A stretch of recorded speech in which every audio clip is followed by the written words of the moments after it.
podľa jasných samozrejme a zákonných pravidiel, tak aby aj oni rýchlo postavili, aby dali ten priestor a tú kapacitu, aby mamičky našli tam priestor pre svoje deti a ďaleko skôr a ďaleko rýchlejšie, ako by vôbec bola schopná teraz niečo postaviť. Samozrejme, projekt, ktorý aj tu mám, tak nezapadne určite prachom a budeme hľadať to riešenie.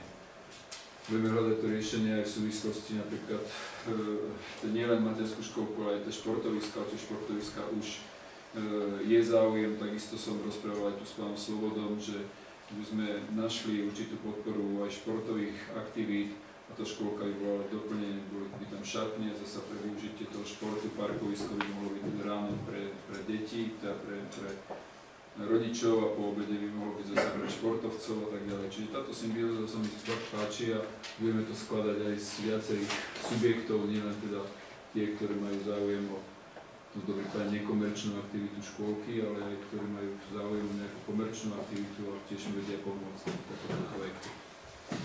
Najbližšie asi sa ide stavať škôlka, ktorú som teraz včera či predvčerom som dával vyjadrenie k stavebnému povoleniu na suchom mieste, škôlka pre 60 detí. Tak, máme tu ďalší bod, fondy, alebo to, do ktorých sa obec prihlásila, ktoré by mohla získať a ktoré by zasa posunuli niektoré priestory a niektoré oblasti v našej obci dopredu. Jeden z nich je, teraz som si akorát všimol takto cez tie dvere, že pán Trnka odchádza, zajtra ráno to odnáša na ministerstvo, teraz neviem, či životného prostredia a výstavby. Fondy, tender na námestie Josipa Andriča. To je starší tender, ktorý už dvakrát bol nejako prerušený kvôli nejakým administratívnym, možno nejakým termínovým veciam, ale zase úplne bolo by strašnou škodou ho nevyužiť, aj keď samozrejme získali by sa nám peniaze, také množstvo peniazy získať, keby sme mohli získať na školu, tak radšej ich dať na školu ako opravu chodníka, opravu nejakých ďalších ploch na námestí, pretože to nepovažujem za rozhodujúce, ale bohužiaľ bolo to určené presne pre toto, takže prečo by sme to nemohli získať. Na druhej strane, že je kríza, dneska sa ukázalo dosť výrazne, sa prihlásilo úplne extrémne vysoký počet prihlasovateľov, záujemcov 38 firiem, od takých úplne jednoduchých až po veľké firmy ako Štrabak, Skanska, Chempostav a podobne. A dali nám ponuky, my sme mali nastavenú cenu niekde okolo 400 000. Najnižšia cena, ktorá vyhrala, a je to spoločnosť, ktorú sme si aj preverili a je skutočne veľmi aj zodpovedná, tak bola nejakých 317 000 eur. Čiže pokiaľ splníme ďalšie najvyššie 470, aby sme vedeli, že v akom obrovskom rozsahu sa tie firmy pohybovali. Ak splníme všetky administratívne veci a ak ministerstvo nenájde nejakú závažnú prekážku, lebo sa to robilo skutočne úplne na poslednú chvíľu, bolo to presne na prelome jednak rokov, jednak preberania tohto úradu a tak sme nevedeli, kde skôr skočiť, ale nejak dúfam, že sme to stihli.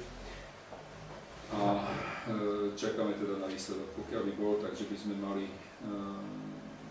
zase kúsok krajšie teda aj toto námestie. Úplný presný rozsah vám nepoviem, ale toto je vec, ktorú sme práve dokončili. A druhé je bezpečnosť v obci, teda tender, ktorý bol zasa veľmi robený narýchlo, takisto Mirka Jonášová sa v ňom veľmi angažovala, Ivan sa v ňom angažoval, zabudol som nikoho od nás. Aj občania, niektorí, ktorí mali záujem to podporiť. Ministerstvo vnútra, myslím, vyhlásilo, alebo dalo taký samostatný svoj tender, možnosť získať nejaké prostriedky. Tam už je väčšia spolúčasť obce, nejakých 20%, ale zapadalo to do našej politiky, že chceme ďalšími, v tomto prípade nejakými pasívnymi prvkami zabezpečiť zvýšenie bezpečnosti v obci, vytvoriť určitý kamerový systém alebo nejaké iné prvky bezpečnosti, či už v doprave alebo alebo inde a minimálne ho aspoň začať, lebo z toho celého balíka sa nedá vybudovať všetko a pripraviť možno nejakú centrálu, pripraviť nejaké napojenie na bezpečnostné kamery a umiestniť ich aspoň na niektoré vychytené miesta, ale tak, aby sa mohlo začať ten systém aj rozširovať, keď budú alebo ďalšie možnosti nejakých ďalších tendrov alebo z vlastných zdrojov, niekde aj dokonca zo zdrojov obyvateľov, kde majú záujem sami prispieť tomu teraz v niektorých uliciach, ktoré sú veľmi frekventované na kriminalitu, tak tí ľudia sa aj pýtajú, aj privedte to aj ku nám a my už treba si aj urobíme tie kamerové systémy a zasa by sme to napojili na treba nejaký centrálny kult alebo priamo napríklad na to oddelenie polície. Takže to sme tiež ten tender obsadili, stihlo sa to s odretými ušami, ale poslali sme to myslím, že 11.2. sa to posielalo na ministerstvo, takže čakáme takisto na výsledok. Takže toto sú, hľadáme teda tie možnosti, aké sú. Skutočne musím v tomto príklade ale povedať, že je to všetko robené na kolene, nemáme na to samostatných ľudí, nemáme na to nejaké prostriedky toto robiť, takže tiež zvažujeme, že keď sa budeme prihlasovať do viacerých takýchto tendrov, tak budeme musieť zrejme aj nejakú personálnu politiku na toto zvoliť. Či už sa s niekým spojíme, alebo vytvoríme samostatný person. Myslím, že ale Dagmar, ktorá od nás odišla, tak išla do Bernolákova práve na takúto pozíciu. Takže si asi uvedomili, že je to dôležité. Predbežný audit, alebo k tomuto.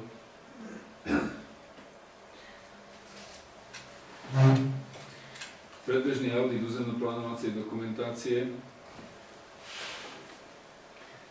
a procesov.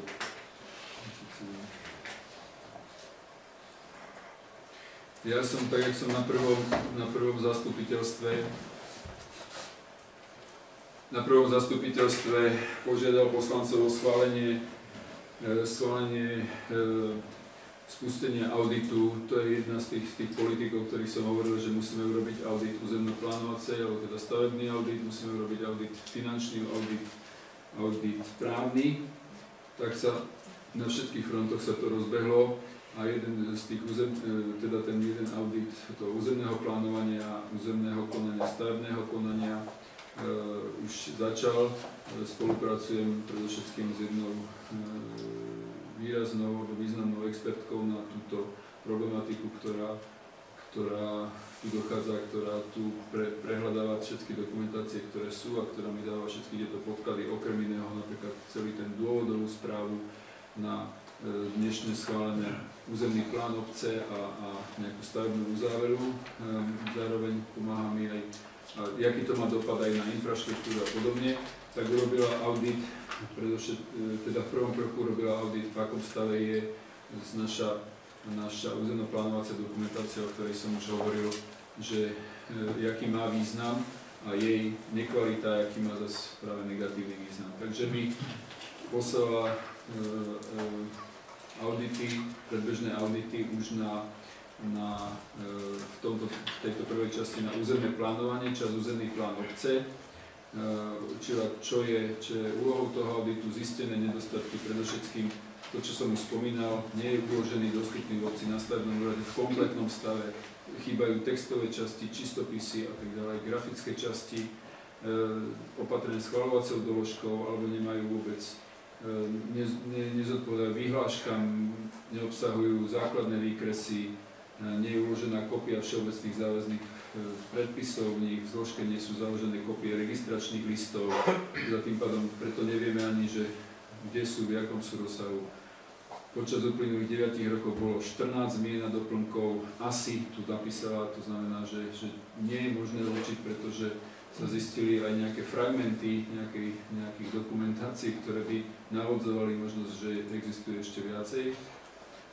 Nie sú vždy je to tak zvláštne, je to tak číslované síce podľa zákona, ale tým pádom nevieme, v ktorom roku mohlo byť ich koľko. Vzhľadom na zistenú nekompletnosť celé územno-plánovacie dokumentácie nemá istotu, že sa jedná o všetku dokumentáciu. To, že vykazujú nedostatky, to som hovoril, súčasne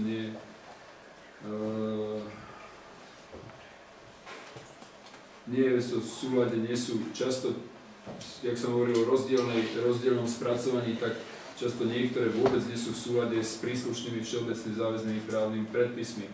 To znamená, že tá dokumentácia, keby sa napadla, je otázne teraz už, že či už nie je premlčacia nejaká doba, v zásade riadíme tento proces, tento obrovský význam, veľký proces rozvoja obce schvaľujeme podľa dokumentácií, ktorá nezodpovedá ani normám. Hej. Je v rozpore so zákonom paragraf 17 odstavec vyhlášky 55, ktoré ukladajú obci povinnosť ukladať, to je zase aj v rozpore so stavebným zákonom a archivácii týchto dokumentov.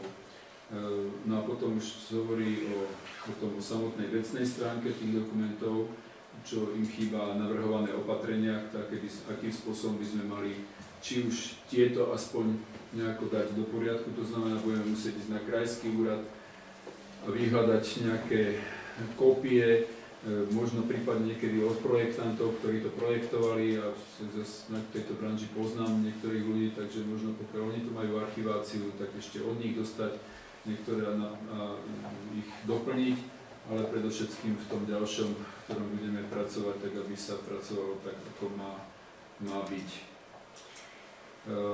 Stále musíme pracovať s týmito, ktoré sú.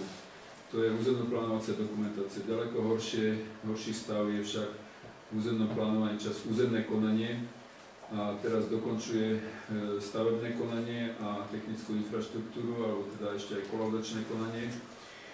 Tak tam je to skutočne v strašne zlom stave. A keď si uvedomíme, že územné konanie, územný plán je nejaký rozvojový dokument, ale územné konanie je, jak to tu píše, má posledná šanca, ako ovplyvniť, čo sa v danom katastri môže stávať. Územné konanie jasne definuje, na tomto území bude takáto funkcia, takýto rozmer, takáto prevádzka. Hej, a tak, jak je to už dané, tak potom už stavebné konanie to už je len vlastne, poviem, ten plášť, tá architektúra, už to záverečné, tam už sa ovplyvnia len skôr technické parametre. Jak sa to v územnom konaní nepodchytí, tak to tak dopadne. A toto je náš najbolavejší prípad. Keďže v územnom konaní neboli developeri, nedostali podmienku, že majú tam stavať chodníky, majú tam stavať dažďovú kanalizáciu, majú tam postaviť škôlku, obchodík, tenisový kurt a podobne, skôr než postavia zónu pre 500 obyvateľov, 300 obyvateľov a neviem koľko, že tam majú robiť nejaký parčík, vysadiť stromy, ktoré sa potom robia obyvateľia svojpomocne, tak potom už ich nikto nie je schopný donútiť to urobiť. Ne? A toto bol najväčší problém a najväčší až poviem, hriech, ktorý sa tu urobil pri týchto obrovských investíciách, že sa nevyužil tento nástroj územného plánovania, územné konanie, že sa nevyužil na podporu a rozvoj tejto obce aj po iných stránkach, jak len samotné bytové domy, bytové rodinné domy a podobne.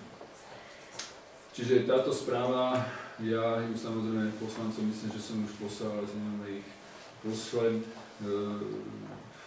a zverejním aj tieto správy, ale musím mať záverečné vyjadrenie, pretože ešte neprešla všetky dokumenty a všetky veci, ktoré sú a ktoré majú na to vplyv. A tak, jak sme zisťujeme vo faktúrach, tak to isté zisťujeme aj v priebehu, jak teraz schvaľujeme rôzne investície, teda rôzne investičné zámery, tak sú tam ťažké rozpory medzi územným rozhodnutím a ten istý úrad, náš úrad stavebný vydá úplne iné, alebo teda iné podmienky, vydá pre stavebné povolenie, nedodržuje vlastne to svoje vlastné, ktoré rozhodol v územnom, tak často neguje vo stavebnom povolení a tak ďalej. Sú tam skutočne ťažké chyby.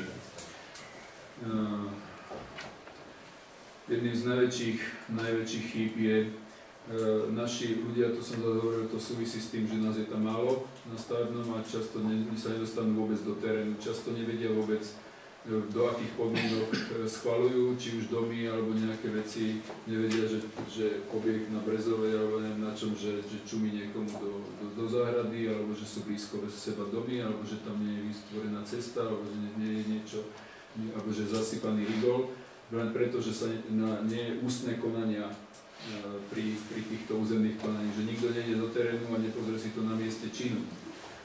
Neúplné, často neboli tam úplné určenie účastníkov toho konania. Často sa nám stáva, že sa prihlasovali teraz už aj ľudia neskôr, že no ale my sme nevedeli, že vedľa nás sa stavia, prečo sme neboli oslovení a teraz sa spätne na to odvolávajú. Jedným z najväčších problémov u nás je to, že sa často posudzoval projekt ako samostatne, že čo ja viem, že sa vybrala táto časť, a tá sa posudzovala, vôbec sa nedomýšľalo a nežiadalo, aký má dopad na ďalšie časti, akú má dopad, lebo ona sa napája na kanalizáciu, ktorá je celková, čiže sa vyriešilo len, že či zodpovedá tá kanalizácia na tej lokalite, ale už sa neposúdilo, že či keď sa napojí na hlavnú vetvu, že či to odniesie ďalšia vetva, či to odniesie čelka, akým spôsobom sa dostanú nákladné autá k tej zóne a že či medzi tým nezničia, ja neviem, polovičku cesty, či aký to má dopad na ďalšie okolité veci. Schvaľujeme zónu. Absolútne najväčší príklad je, ja neviem, taký vypuklý príklad je 5. element, ktorý je vyriešený a hovorí sa, že aký je to